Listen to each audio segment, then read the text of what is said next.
So guys, for the first step, you want to go to search and type in MMC. Click on it, and then click on yes.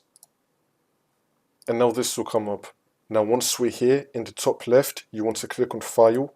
Now you want to click on Add Remove Snap-in. Once this comes up, you want to scroll down and then select Print Management, and then click on Add.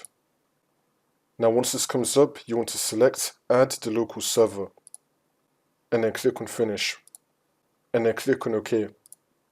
Once this comes up on the left hand side, you want to expand Print Management, and now you want to expand Print Servers, and now you want to expand your computer name, and now you want to click on Printers. It's going to show you all the printers that have been installed on your computer, all the printer drivers.